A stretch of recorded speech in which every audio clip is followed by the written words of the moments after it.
그래서 하나님 영광의 회복이라고 하는 제목으로 말씀을 함께 나누려고 합니다. 지난주에는 그 영생이라고 하는 의미를 우리가 살펴봤는데, 성경에서 하는 영생은 우리가 그 영생이라고 하는 단어의 이미지가 말하는 것처럼 어떤 미래적인 그런 영원한 삶이 아니라, 성경은 항상 현재형이라고 말씀을 드렸습니다. 지금부터 영생을 살아내는 거예요. 이미 우리는 영생을 가졌고 영생을 살고 있고, 이 삶이 앞으로 영원한 삶까지 이어지는 것이다. 그렇게 정리를 하면 좋겠습니다. 자, 오늘 계속해서 예수님은 자기의 삶을 주님 앞에 고백을 하는데, 4절, 5절, 6절을 통해서 예수님이 이 땅에서 많은 일을 했는데 그 많은 일들의 그 결론이 뭘까? 예수님의 그런 사역을 통해서 예수님이 이루고 싶었던 그 삶의 모습은 무엇일까 함께 생각을 해보고, 그런 삶을 우리도 살아갈 수 있도록 도전받는 시간을 가지려고 합니다. 오늘 아침부터 보니까 많이 이게 피곤해 하시는 분이 계셔서 왜 이렇게 피곤해 하나 보니까, 밤에 새벽에 축구를 보신, 축구가 있어가지고 다들 피곤해 하시는 것 같아요. 축구 다들 보셨나요? 김준호 축구 보셨어요?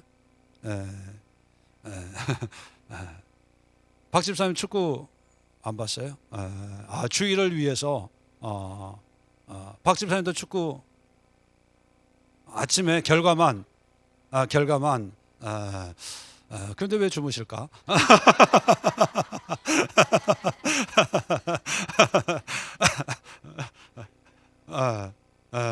그래. 지금 이 시간이 참 너근하고, 성령이 오기 전에 그분이 오시는 아주 귀한 시간이죠. 그래서 눈을 감고 이게 묵상을 하기 딱 좋은 시간인데, 좀 피곤하지만 좀 꼬집으면서 대신 일찍 끝날게요. 3시에 끝날 테니까. 자, 여러분 잠을 깨기 위해서 제가 이렇게 좀 움직이면서 질문도 하면서 할게요. 참 이렇게 설교하기 힘들죠, 그죠? 자, 여러분들의 삶의 목적은 뭡니까? 정답을 얘기하지 마시고 그냥 솔직하게, 제일 가까이 있는 분들이 이럴 때 피해를 봐요. 이금실 집사님의 어떤 삶의 목적은 뭐라고 생각해요? 그냥 삶을 위해서 산다. 사는 게 삶이다. 가는 게 길이고, 그죠? 김근율 집사님은 하나님의 영광을 위해서. 근데 본인이 왜 웃는지 모르겠어요. 박옥기 권사님의 삶의 의미는 김근율 집사님 남편을 위해서 사는 게 아닐까요? 아니에요. 이제 진실의 시간이 돌아왔습니다. 그러면 누구를 위해서 삶의 의미가 뭐죠? 두 분이 하나님을 위해서 사니까 궁합이 맞네요. 예수님도 이 땅에 분명히 어떤 목적을 가지고 이 땅에 오셨습니다. 우리도 마찬가지예요. 우리 한 사람 한 사람 믿든 안 믿든 목적을 가지고 하나님이 이 땅에 보내주셨는데, 안 믿는 분들은 안 믿으니까 세상에 어떤 자기의 목적과 야망을 이루려고 하고, 우리 믿는 사람들은 어찌하든지 믿음 안에서 하나님의 뜻을 이루는 삶, 그 삶을 위해서 살아가는데, 목적이 분명하면 방향이 정해지죠. 방향이 정해지면 이런 걸 한번 생각해 보면은 좋을 것 같아요. 저도 이번에 이제 제주도 가서 이게 그 올레길이라고 그 길을 이렇게 걸었어요. 뭐 이게 유원지가 아니고 뭐죠? 관광지 이렇게 가지 않고 그냥 산도 오르고 길도 걸으면서 다시 한번 제가 생각을 한 게 뭐냐 하면, 방향과 목적이 정해지면 가다가 좋은 경치가 있어도 한 5분 정도 보면 또 길을 가게 되고, 또 별로 안 좋은 곳도 그냥 왜 여기는, 이 동네는 왜 이러지? 왜 이렇게 더럽지? 그러고 그냥 또 걸어가요. 이게 무슨 말이냐면, 너무 좋아도 거기에 매이지 않고 너무 나빠도 거기에 매이지 않고, 우리는 목적을 향해서 가고, 목적지에 가서 이제 뭐 이렇게 얼마를 걸었다, 그렇게 생각을 합니다. 이번에 오름이라고 하는 게 있지. 제주도에 가면 산이 있어요. 산이 있는데 그 산을 이렇게 올라가려면 이렇게 삥 둘러가지고 완만하게 그렇게 이제 올라가는 길이 있는데, 제가 그 길을 모르고 제가 앞장을 서서 가는데, 가다 보니까 길이 끊어진 거예요. 그래서 소나무 숲이 이렇게 우거졌는데, 그 숲 사이로 위에서 이게 또랑처럼 왜 물이 흘러오는 계곡도 아니고 그게 있어서, 이 길로 이게 길인가 보다. 그리고 그 길로 올라갔는데, 그 길이 수직이에요. 수직. 곧장 올라가는 길이에요. 그 뒤에 따라오는 딸하고 집사람이, 이 길은 아닌 것 같아, 이건 길이 아니라고 자꾸 그래요. 그런데 저는 올라가다 보니까 이렇게 사람이 올라간 흔적 같은 게 있어가지고 올라가는데, 나무가 우거져가지고 소나무 뭐 이렇게 뭐 덤불 이런 게 있어가지고 막 이게 해치면서, 그러다 보면 찔리고 그래요. 가다가 내려가자는 거예요. 도저히 이건 길이 아니라고. 아니라고, 이거 길이라고. 여기 사람 올라간 자국이 있으니까 이거 올라가면, 그리고 거기는 오르면 이렇게 평지에다가 이렇게 뻥긋하게 이렇게 있기 때문에 헤맬 일도 없어요. 곧장 올라가면 꼭대기에 이제 뭐 깃발이 보이지는 않죠. 그러니까 이 직감으로 그냥 올라가면 될 것 같아. 뭐 깊은 수속도 아니고. 근데 뒤에서는 힘들다고 그래서 땡겨달라 그래가지고 땡겨주고 뭐 해서 올라갔어요. 올라가니까 다른 사람이 올라와 있는데, 이분들은 이게 경치 구경하면서 이렇게 완만하게 이렇게 굽이 왜 등선을 타고 이렇게 올라온 사람들이 거기 있는 거예요.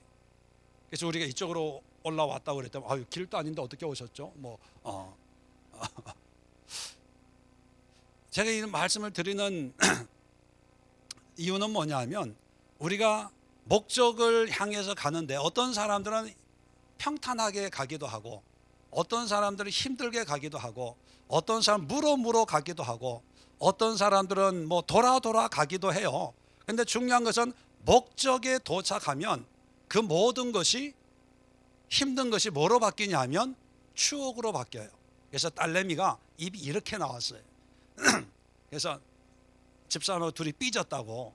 그래서 내가 웃으면서, 지금은 힘들어도 나중에 가장 기억날, 제주도 하면 아마 이것이 기억날 거다. 그래서 오기 전에 제주도에서 뭐가 제일 기억나? 딸내미한테 물었어요. 그랬더니 산에 오른 거. 산에 그렇게 올랐던 거가 기억이 난다고. 여러분, 목적지에만 도착하면 우리 인생이 아무리 힘들어도요, 그게 추억으로 얘기할 수 있어요. 물론 당장은 힘들어요. 어렵고, 돈 문제, 건강 문제, 인간관계 문제, 가정 문제, 뭐 사업 문제, 그게 다 문제인데, 목적지에만 도착하면 오히려 그것을 자랑 삼아 얘기하잖아요. 저도 지금 이렇게, 그때는 얘가 욕먹으면서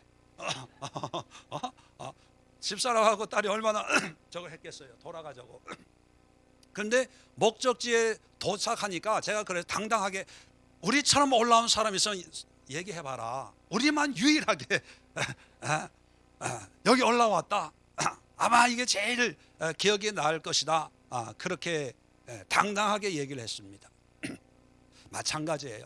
우리의 삶도 목적이 중요한 거지 과정이 중요한 게 아니라는 것을 말씀을 드리고 싶고, 그렇다면 예수님이 오늘 성경을 보면 예수님이 이 땅에 오셔서 한 모든 삶의 목적은 뭐냐면 뭐예요? 님의 뭐 영광. 헬로로 하면은 독사라는 단어. 한국말의 독사 뱀하고 똑같아서 제가 이제 적었어요. 독사. 이게 영광이에요. 예수님이 모든 그 사역의 목적이 뭐냐? 하나님의 영광. 우리는 우리의 구원을 위해서 이렇게 얘기를 해요. 예, 그 말도 맞는데 구원도 궁극적인 목적은 아니에요. 구원도 하나님의 영광을 위해서 예수님 우리를 구원시키고 우리의 구원이 하나님의 영광을 드러내는 거기 때문에 구원이 의미가 있는 거지, 우리의 구원 자체가 예수님의 목적이 아니라는 거예요. 예수님께서 4절에 4절, 5절, 6절을 통해서 계속해서 말씀하시는 게 4절 끝에도 이 세상에서 영화롭게 하였사오니, 5절에도 보면 지금 또 아버지와 함께 나를 영화롭게 하옵소서. 영화라는 말을 쓰고 있는데 영화라는 말이 영광이라는 말과 원어적으로는 똑같아요. 이건 독사라고 하는 것은 명사형이고 동사는 독사조라는 단어인데 영광이라는 뜻입니다. 자, 그러면 예수님을 믿는 우리를 그리스도인이라고 불러요. 영어로 크리스찬. 크리스찬이라는 것은 우리의 삶의 모든 목적과 의미를 예수님께 찾는 것. 오늘 오전에 말씀드린 것처럼 도덕적 믿음으로 살아가는 사람들을 그리스도인이라고 얘기합니다.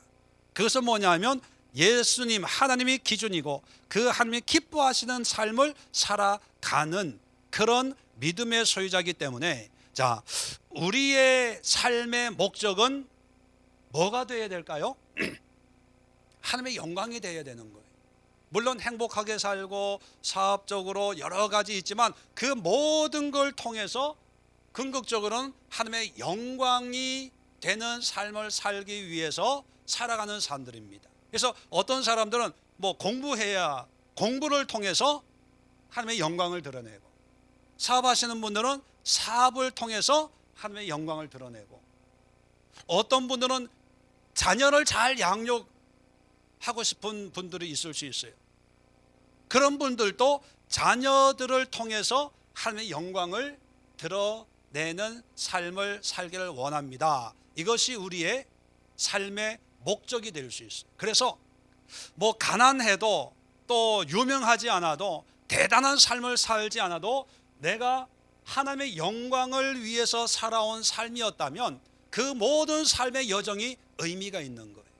당당하고 자랑스럽고 누구에게나 나는 이렇게 살아왔습니다. 비록 내가 큰 돈을 벌지 못하고 평생을 월급쟁이 생활을 했지만 그러나 그 삶 속에서 내가 이렇게 이런 어려움 속에서도 내가 하나님의 영광을 위해서 이렇게 살아왔습니다. 이렇게 얘기할 수가 있는 거예요. 왜냐하면 그 모든 과정이 아름다운 추억이 될 수 있고 또 남들에게, 사람들에게 이야기할 수 있는 그런 의미를 가지고 있기 때문에, 반대로 우리 그리스도인들이 성공을 하는데 하나님의 영광이 아니라 어떤 나의 존재나 나의 뭔가를 위해서 살았다면, 그리고 그런 삶의 모습을 갖추었다고 가정을 해봅시다.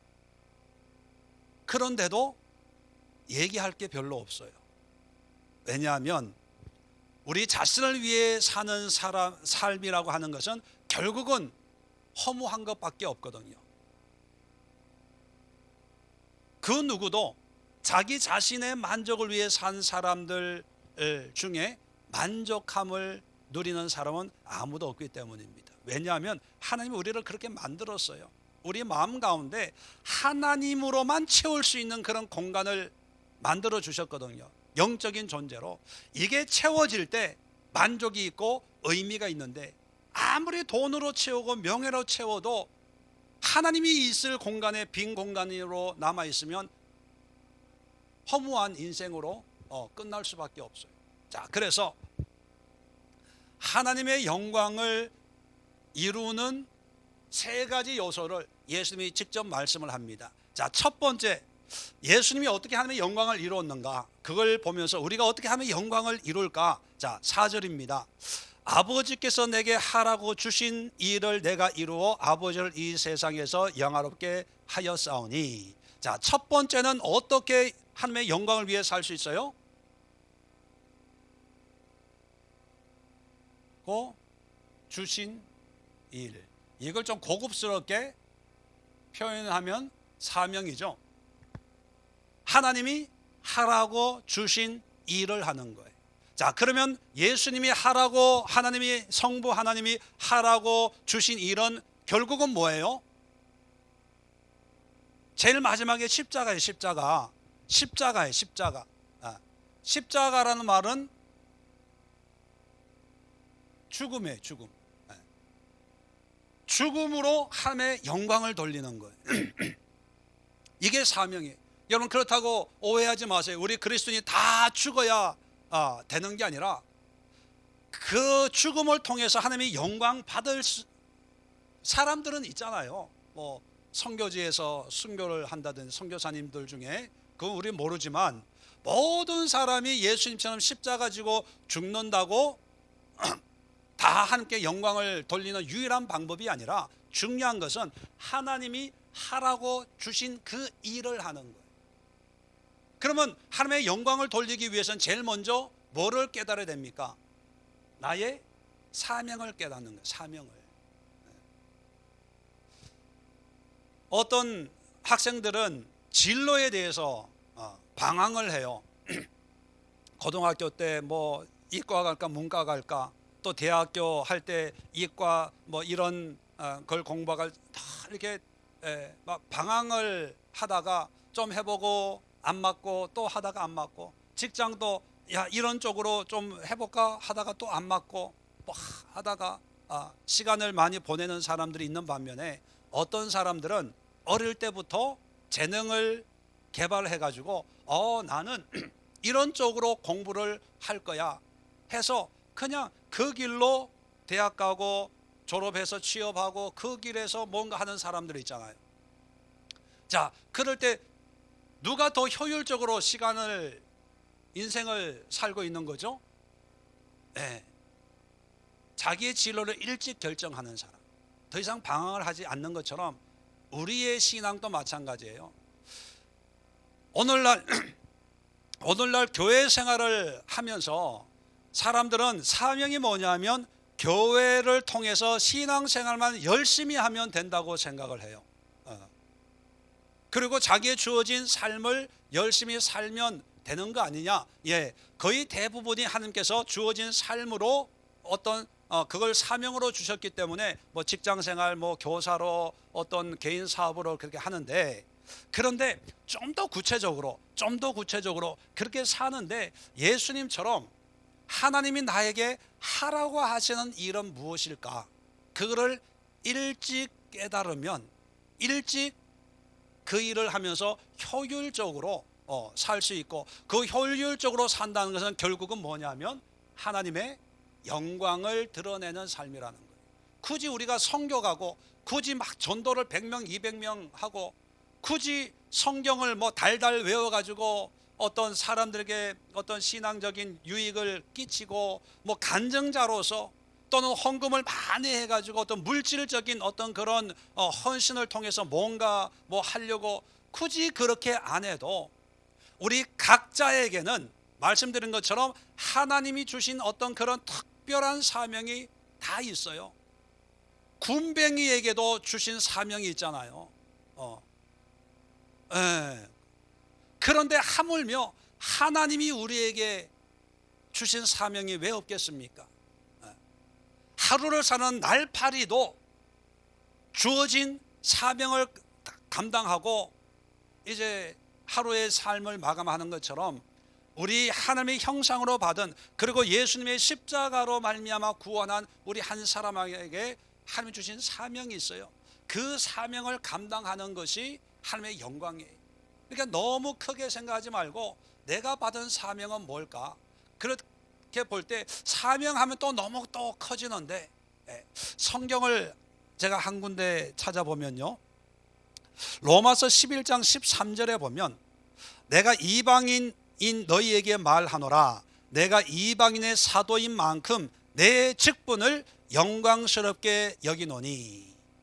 바울은 뭐를 영광스럽게 하나님의 영광으로 여기냐면 내 직분이 직분. 물론 바울은 선교를 하는 당시로 보면 선교사의 그게 결코 쉬운 일은 아니지만 바울은 자기가 받은 직분을 하나님의 영광이라고 여기고 사역을 하고 있어요. 그렇다면 하나님의 영광을 위해서 여러분 대단한 목회를 해야 되고 선교를 해야 되는 것만이 아니라 여러분들이 뭐 직분이라고 하는 것은 장로, 권사 이런 직분만이 아니라 가정의 주부로서, 남편으로서, 직장의 회사원으로서 여러 가지 어떤 사회나 이런 것에서 가지고 있는 어떤 그 지위가 있잖아요. 그 위치가 있잖아요. 그 위치를 하나님의 영광을 위해서 감당하는 거예요. 다른 사람들을 비교하지 않고 그 일을 하나님의 은혜 속에 하나님의 영광을 위해서 도덕적인 믿음의 실천의 현장으로 삼아서 열심히 하는 거예요. 집안 설거지하는 것도 그것이 하나님의 은혜 가운데 감사와 기쁨으로 한다면 아마 그것은 하나님의 영광을 위한 청소가 될 거예요. 야, 오늘 또 이게 설거지 해야 돼. 지긋지긋하다. 그게 아니라 이 설거지를 하나님의 은혜 가운데 기쁨과 감사함으로 나에게 주신 그런 일로 여기고 내가 감당하겠습니다. 기쁨과 감사로 하면 그 일이 하나님의 영광을 위하는 거예요.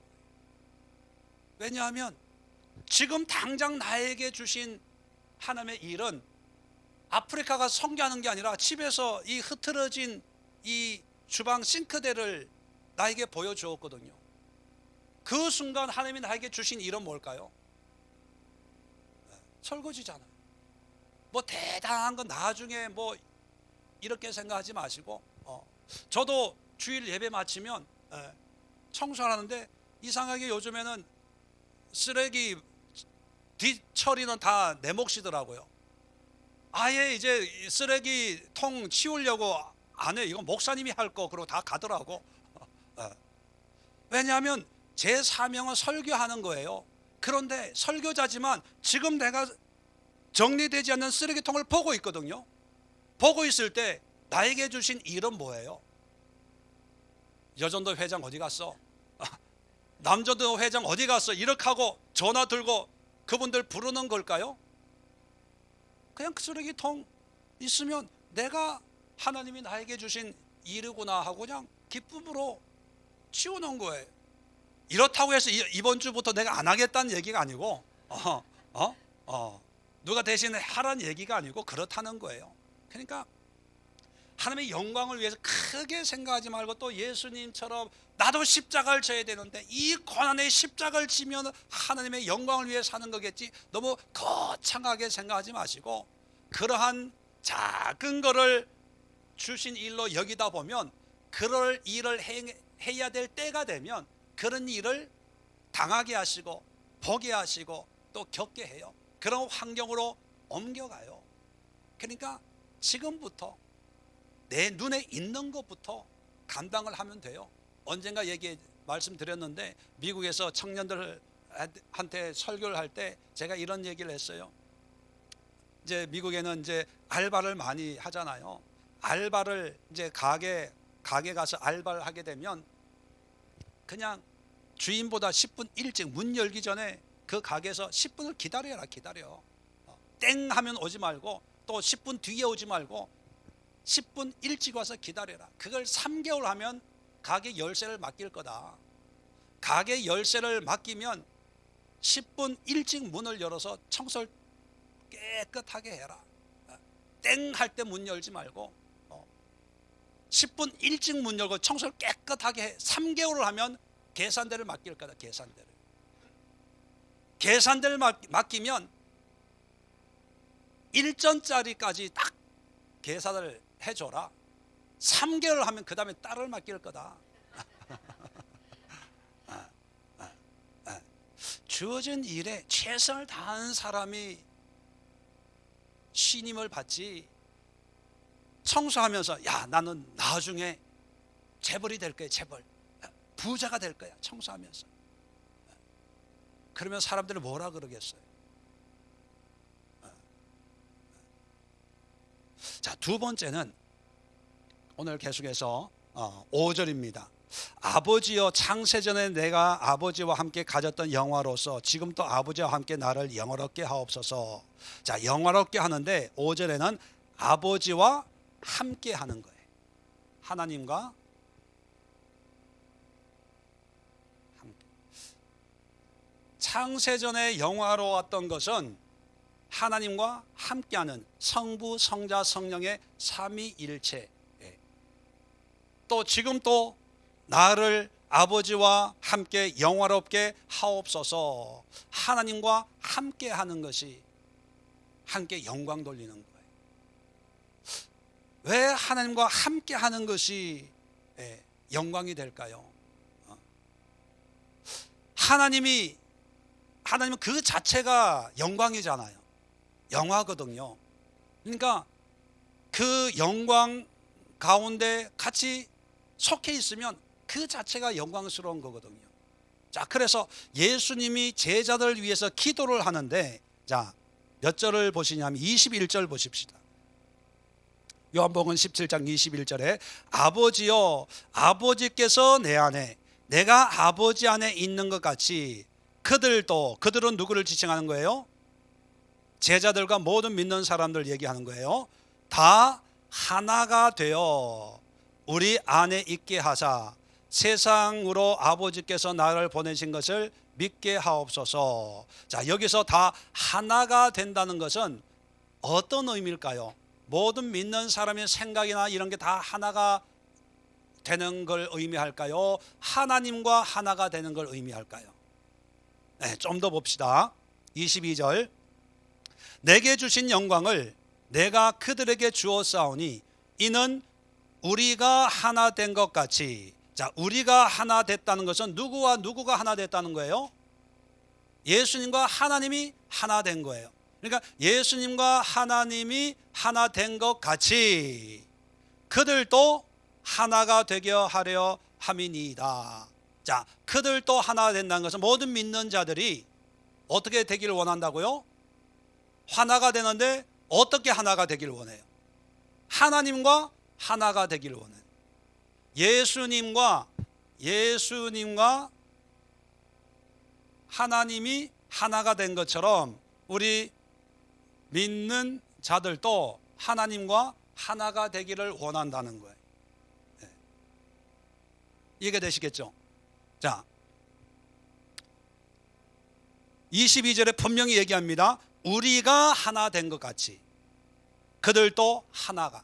이 말씀을 잘못 이해하면 마치 믿는 사람, 야, 우리 교회는 한 마음이 돼야 돼요, 하나가 돼야 돼요, 한 믿음이 돼야 돼요, 우리끼리 뭔가 이렇게 좀 이렇게 단합된 그런 의미로 해석하기 쉬운데, 성경 내용을 보면 예수님과 하나님이 하나 된 것처럼 믿는 자도 하나님과 하나가 돼야 돼요.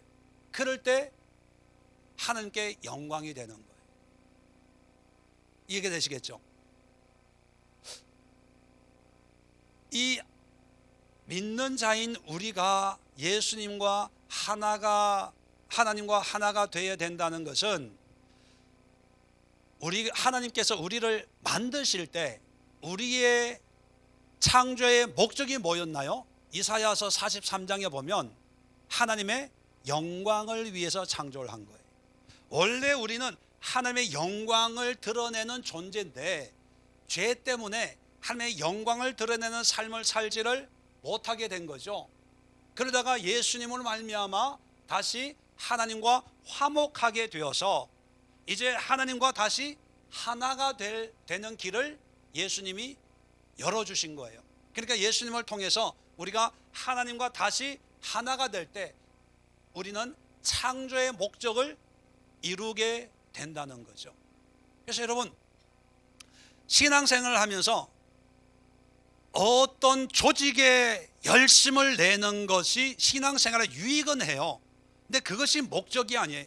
그런 걸 통해서 근극적인 목적은 하나님과 하나가 되기 위해서, 하나님께 한 걸음 더 나아가기 위해서 이런 예배 시간이 필요하고, 이런 성경 공부가 필요하고, 이런 기도 시간, 이런 영성 훈련이 필요한 거예요. 그 자체가 목적이 되어서는 안 돼요. 그걸 통해서 우리는 하나님과 하나가 되는 삶을 이룸으로 해서 결국은 하나님의 영광을 드러내는 삶을 살아야 된다는 거죠. 어떤 사람들은 하나님의 영광을 뭔가 대단한 일을 하는 것으로 착각을 합니다. 그래서 교회를 세우고, 또 교회 같으면은 선교제 교회를 몇 개를 세우고 뭐를 하고 예, 그것이 하나님이 주신 사명이면 능히 감당해야 되죠. 그러나 그 사명은 모든 교회, 모든 사람들에게 다양하게 주어진다는 거예요. 우리 예수의 교회에 하나님께서 주신 일이 선교지의 교회를 10개 세워라. 물론 앞으로 그렇게 할 수 있지만 지금은 그런 일을 할 수 있는 상황이 아니에요. 그러면 하나님의 영광을 드러내지 못하나요? 아니에요.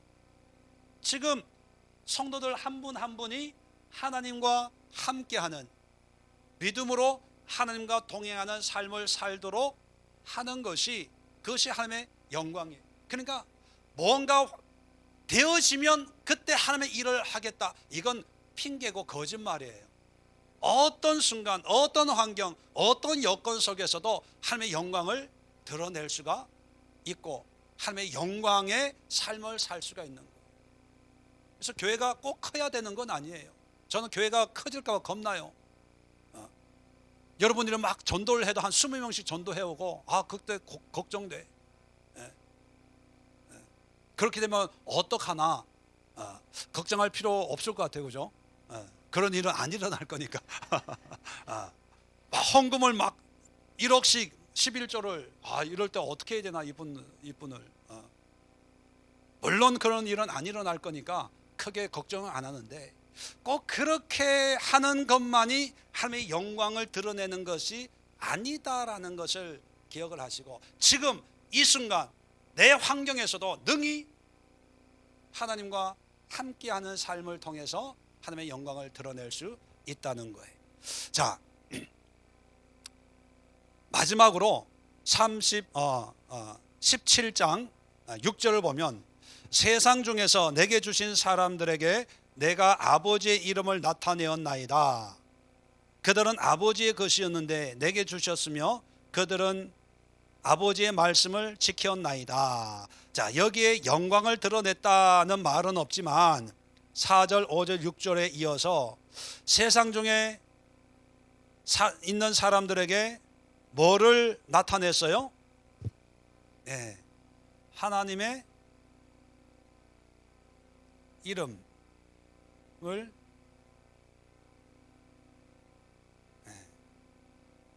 하나님의 이름을 나타냈다는 것은 뭐예요? 하나님의 영광을 보여줬다는 거예요.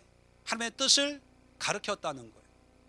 보여줬다는 거예요. 그래서 예수님이 공생애를 하면서 3년 반의 짧은 시간이지만 그 모든 것이 하나님의 말씀을 선포하고 전하고 복음을 전하는 그런 삶이었죠. 그 하나님의 이름, 복음을 나타내므로 많은 사람들이 그 말씀을, 6절 끝에 말씀을 지켰나이다. 자, 그러면 하나님의 영광을 드러내는 세 번째 방법이 뭐냐면 하나님의 이름을 드러내는 거예요. 우리가 믿음으로 산다고 할 때 그 믿음의 삶이, 하나님이 나에게 베푸신 믿음의 모습, 삶의 모습이 이런 거야, 하나님의 뜻이 바로 이런 거야 라고 하는 것을 나타내는 거예요. 나타내는 목적은 뭡니까? 내가 은혜 받으려고 하는 것이 아니라 다른 사람이 나를 보고 하나님을 믿도록 하기 위함이지.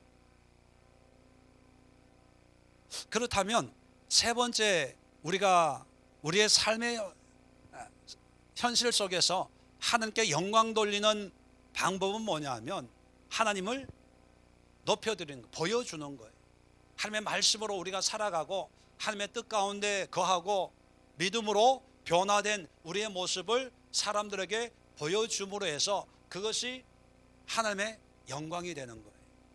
자,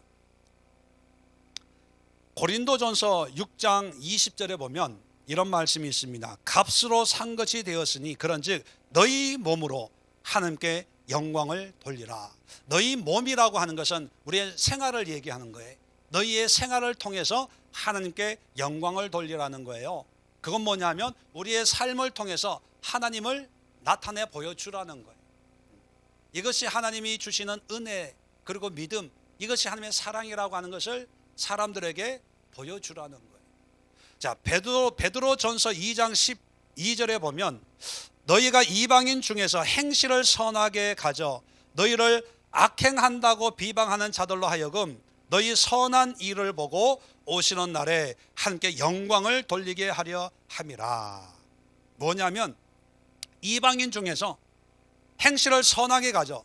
자, 여기서 선하다는 것은 우리의 전통적인 유교적인 선이 아니라 도덕, 하나님의 기준으로 하나님이 기뻐하시는 우리의 행위, 그것이 선한 거예요. 하나님의 뜻 가운데 있는 선을 얘기하는 거죠. 그러한 선한 행위를 가지라는 거예요. 왜냐하면 우리를 비방하는 사람들에게 우리의 선한 일을 보여줌으로 해서 하나님께 영광을 돌리게 하려 함이라. 우리를 비방하는 사람들이 우리를 보고 그래 맞아 믿음이 이런 거야 깨닫고 전도가 되면 더 좋지만, 전도가 안 되더라도요 비방하는 사람들에게 우리의 이런 선한 행위 또 믿음의 모습을 보여주라는 거예요. 이게 그들이 인정하든 안 하든 이것이 하나님께 영광을 돌리는 거라는 거죠. 베드로전서 4장 11절에 만일 누가 말하려면 하나님의 말씀을 하는 것 같이 하고 누가 봉사하려면 하나님이 공급하시는 힘으로 하는 것 같이 하라. 이는 범사에 예수 그리스도로 말미암아 하나님이 영광을 받으시게 하려 함이니. 뭐냐면 교회에서 봉사하는데도 하나님의 말씀하는 것 같이 봉사하고 또 누구한테 말을 하려면 하나님이 말씀하시는 것 같이 하고, 봉사하려면 하나님이 공급하시는 힘으로 하는 것 같이 하라는 거죠. 봉사하지 말라는 게 아니라, 누구의 말하지 말라는 게 아니라 모든 말이나 봉사가 누구로 말미암는 거냐면 하나님으로 말미암는 거라고 그렇게 하라는 거예요. 그것이 영광을 돌리는 길이라는 거예요. 자, 어떤 행위적인 것만 아니라 요한복음 9장을 한번 봅시다. 요한복음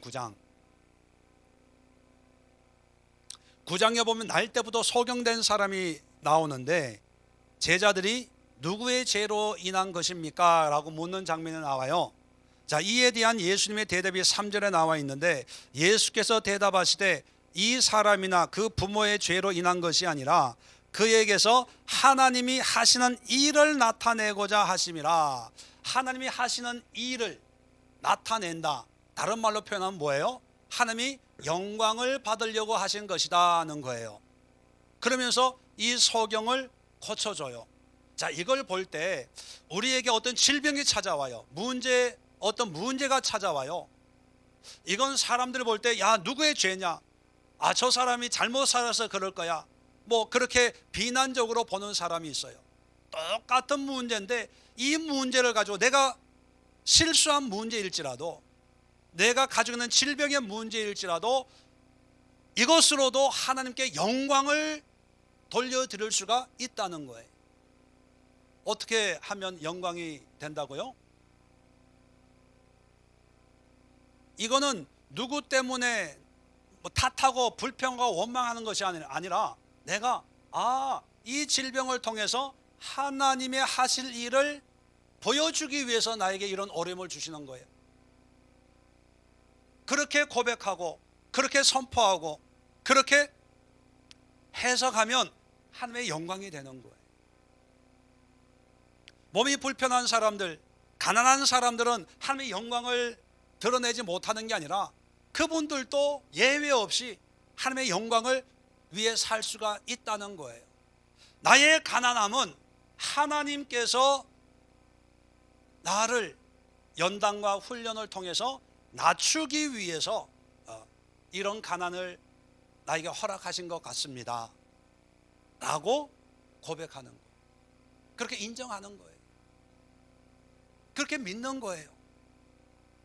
그게 아니고 기도는 열심히 하고 주여 주의 영광을 위해서 사는 남은 생애가 되게 하옵소서. 기도는 영광을 위해서 기도하는데 삶에 와가지고 그때 이거 투자하지 말았어야 되는데, 그 교회 권사가 투자하자 해가지고 투자해가지고 거기 돈이 걸려가지고 지금 빼도 박도 못하고, 에이 참, 주여 이 문제만 해결해 주시면 선교지에 교회를 세우겠나이다. 주여 주식 이거 오르게 해 주옵소서. 주의 영광을 위해서 쓰겠나이다. 이게 말이 안 맞는 거예요. 앞뒤가 안 맞는 거예요. 자, 또 한 군데 볼까요? 요한복음 11장 4절. 자, 1절, 2절, 3절에 보면 나사로가 죽기 전에 병이 걸려서 죽을 병이 걸린 거죠. 자, 큰일 났습니다. 예수님 빨리 오셔서 좀 고쳐주세요 했을 때 4절에 예수께서 들으시고 이르시되 이 병은 죽을 병이 아니라 하나님의 영광을 위하며 하나님의 아들이 이로 말미암아 영광을 받게 하려 함이라. 여러분, 죽을 병이 걸려도 하나님의 영광을 드러낼 수가 있어요, 없어요? 있어요. 누구 손에 들려지면? 예수님 손, 하나님의 손에 들려지면. 물론 우리가 예수님처럼 나사로야 나와라 한다고 죽은 사람이 벌떡 일어나진 않을 수 있어요. 그러나 예수님이 우리의 신앙의 모델이 되신 이유가 뭡니까? 죽고 사는 게 문제가 아니라는 거예요. 하나님 앞에 어떻게 쓰임받는가, 하나님과 예수님과 우리가 어떤 관계를 맺는가, 이게 중요한 게 아닙니까? 그렇다면 하나님의 이름을 드러내면서, 남들은 다 어렵다, 힘들다, 큰일 나서 안 돼, 위험해, 뭐 사기야, 오기야, 뭐 그래도요, 이 질병을 통해서 하나님의 영광을 드러내려고 나에게 이런 질병을 주셨습니다. 그러는 순간 오히려 그 질병이 오히려 하나님께 영광이고 우리에게 더, 우리의 삶을 더 영화롭게 하는 거예요. 이번 6월달 그 추천도서 나는 왕 바리새인입니다 라고 하는 그 책 지금 읽고 계신 분 손 한 들어보세요. 거기에도 보면 그 선교사님 스스로가 그래요. 말기 암을 가진 암 환자가 된 게 참 축복이라고 얘기합니다. 그러면서 오히려 그것을 통해서 하나님의 이름을 드러내요. 그럴 때 하나님의 영광을 받는 거예요. 우리는 건강한 모습으로 어떤 그림을 그리고 싶어요. 이런 암을 가졌는데 기도해가지고 하나님이 이렇게 고쳐주어가지고 이렇게 건강해져서 이렇게 간증을 합니다. 이런 하나님을 믿으십시오. 여러분들도 이렇게 기도하면, 새벽기도 나오면, 헌신하면 하나님이 다 고쳐주십니다. 믿으십시오. 뭐 그러면 막 그 다음 새벽기도 뭐 미어 터지죠. 그것만이 하나님의 영광을 드러내는 방법일까요? 물론 그렇게 역사하는 하라고 주신 사명이 있는 분들도 있어요. 그러나 그렇지 않다고 해서 영광을 못 돌리는 것이 아니라, 그렇지 않아요. 기도하는데 점점 상태는 나빠져요. 더 위험해져요. 더 안 좋아져요. 그래도 그런 안 좋음 속에서도 하나님의 이름을 드러내는 그것이 하나님의 영광이에요. 한국교회, 죄송합니다, 자꾸 한국교회라 그래서, 우리 한국교회 안에는 우리도 모르는 어떤 승리주의가 있어요. 승리주의. 뭔가 싸워서 이기고 커지고 높아지고 대단해지고 뭔가 이렇게 그런, 목사님들 모임에만 가도요, 누가 속된 말로 말빨이 먹히냐 하면 교회가 큰 교회 목사님이에요. 그러니까 뭐 큰 교회 목사님 서열이 이렇게 갈려져요. 그러니까 이 서러우면 뭐 하라? 부흥시켜라. 서러우면, 더러우면 부흥시켜라. 그래서 어떻게 하든지 내가 교회 부흥시켜가지고 뭐 해가지고 교회 건축해가지고 나도 보란 듯이 딱 교회로 목사님들 초청해가지고 여전도에서 정신 준비 쫙 하게 해가지고 예배 드리고 노회하고 뭐하고 그런 게 있어요. 그게 어떻게 보면 승리주의거든요. 그것이 하나님의 영광이라고 하는 그런 의식이 자리 잡고 있는 것 같아요. 반대로 그렇게 하지 못하면 패배주의. 나는 안 되는구나. 우리 교회는 안 되는구나. 나는 저런 대접은 못 받는구나. 능력이 없어서. 여러분, 제가 그냥 하는 얘기가 아니라 큰 교회 하는 목회가 능력이 필요할까요? 작은 교회 하는 목회가 능력이 필요할까요? 물론 큰 교회가 능력이 필요하겠지만 작은 교회도 능력이 있어야 돼요. 아무나 하는 게 아니에요. 저를 띄엄띄엄 보지 마세요. 이것도 능력이 있어야 이런 목회를 하는 거예요. 안 하면, 그런 능력이 없으면 기가 죽어요. 기가 죽어. 낙심이 돼. 그래서 기도하는데 울분의 기도인 거예요. 원망의 기도. 하나님 언제까지 나를 이렇게 연단과 훈련으로 언제 부흥시켜 줄 겁니까? 주여, 저 많은 종교 부지가 놀고 있는데 하나님이요 줄줄로 믿습니다. 돈 많은 장로님 한 분 어디 전도해 와가지고, 의사 한 사람 어떻게 전도해 가지고, 뭐 암에 걸린 사람 한 번 손만 얹어 가지고 낫기만 하면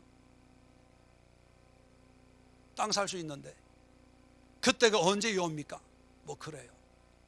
저는요, 하나님의 영광은 어떤 승리적인 모양도 충분히 영광을 돌릴 수 있지만 세상에서 패배라고 하는 그런 모양과 모습으로도 충분히 영광 돌릴 수 있습니다. 왜냐하면 예수님이 모델이잖아요. 예수님 모델. 예수는 쫄딱 망했잖아요. 세상적으로 망했잖아요. 33살이 돼도 장가도 못 갔어. 얼마나 위안이 됩니까? 시집장가 못 간 분들이요. 재산이 없잖아요. 재산이. 가족들도 안 믿었거든요. 인정 누가 받아? 누구한테? 제자들 12명이 있었지만 하나는 배반하고 팔아먹고 나머지들 다 도망갔어요. 뭐 오른팔 왼팔이 어디 있어요? 그저 마지막 순간 여전히 예수님 혼자 몸뚱아리 하나만 가지고.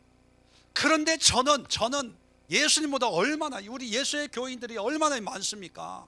다 죽기까지 나를 따라올 분들 아닙니까? 그죠? 아니에요? 말이라도. 예수님이 우리에게 보여주신 것이 세상의 승리주의로 하나님의 영광을 돌리는 것이 아니라 어떠면 세상의 패배주의. 여러분, 종교를 만든 사람이 죽었어요. 사형 선고받았어. 그런 종교 믿을 사람 몇이나 돼요? 야, 나도 그렇게 믿었다가 죽으면 어떡해? 나도 그런 핍박받으면 어떡해? 다 무서워서 안 믿을 텐데 초대교회는요 3,000명 5,000명이 모여드는 거예요. 전 세계가 뒤바뀌는 역사가 일어난 거예요. 이것은 어떤 화려한 영광으로 만들어진 것이 아니라 예수님의 십자가의 모습으로 만들어졌다면 우리도 예수님의 십자가, 우리의 십자가, 이게 죽음의 십자가를 굳이 지고 갈 필요는 없지만, 그러나 그 모양과 모습이 세상에서 불쌍하게 여김받고 조롱받고 뭔가 좀 저 사람들 바보 아니야 라고 하는 그런 모습으로 비춰질지라도 우리는 능히 하나님의 영광을 드러내는 그런 삶을 살 수가 충분히 있다는 거예요. 그러니까 여러분, 가난하다고 기죽지 마시고 우리 예수의 교회가 작다고 기죽지 마세요. 절대로. 큰 교회 뭐 유명, 우리 목사님은 TV에 나오는데 나오라 그러세요. 돈도 출연료도 없어. 거기는 돈 내고 가는 거예요. 뭐 책도 쓰고요. 요즘 설교집요 그냥 녹화한 그 CD만 주면 알아서 다 편집해가지고 설교집 만들어줘요. 뭐 우리 목사님 뭐 박사학위 받고 명예박사학위 받고, 저도요 마음만 먹으면 미국이 어디 이름도 없는 데 가가지고 박사학위 받아올 수 있어요. 차비가 없어서 그렇지. 저는 무명으로 아무것도 없는 곳으로 하나님의 영광을 드러내는 그런 목회, 그런 삶을 살고 싶어요. 여러분들도 오늘 이 예수님의 마지막, 이게 기도거든요. 기도. 하나님, 내가 하라고 주신 그 일을 내가 감당해서 하나님께 영광을 돌렸습니다. 하나님과 함께하는 것으로 영광을 돌렸습니다. 하나님, 어떤 삶에서도 하나님의 이름을 드러낸 것으로 하나님 영광 돌렸습니다. 이게 예수님의 기도였다면 여러분 우리도 이거 지금 할 수 있어요 없어요? 누구나 할 수 있는 거예요. 누구나. 뭐 믿음이 좋고 안 좋고 부자고 안 부자, 시간이 많고 없고 돈이 있고 없고 이게 차원이 아니고 건강하고 건강치 않고 이게 아니라 누구나 다 하나님의 영광을 돌릴 수가 있는 거예요. 그런데 왜 영광을 못 돌리냐면 우리의 그 하나님의 영광이라고 하는 그 그림 이미지가 화려하고 크고 대단하고 멋있고 뭔가 특별하고 그리고 이 세상에 인정하고 뭔가 세상적인 어떤 자랑할 만한 그런 걸 찾기 위해서 둘러보니까 없는 거예요. 그러니까 영광하고는 관계없고 하나님의 영광 그저 기도에만 나오는 하나님의 영광을 위해 살게 하옵소서, 뭐 이런 신앙밖에 되지 않는 거예요. 결론적으로 말씀을 드립니다. 하나님의 영광을 위해서 저와 여러분들을 하나님께서 택해 주셨어요. 그러면 그 영광의 삶은 지금부터, 지금 이 순간부터 이 환경, 이 형편, 이 여건에서 충분히 영광을 돌리는 그런 삶을 살아갈 수가 있어요. 그런 삶을 이렇게 세 가지로 이번 주부터, 오늘 이 시간부터 살아내는 우리 예수의 성도들 될 수 있기를 주의 이름으로 축원을 드립니다. 기도합니다.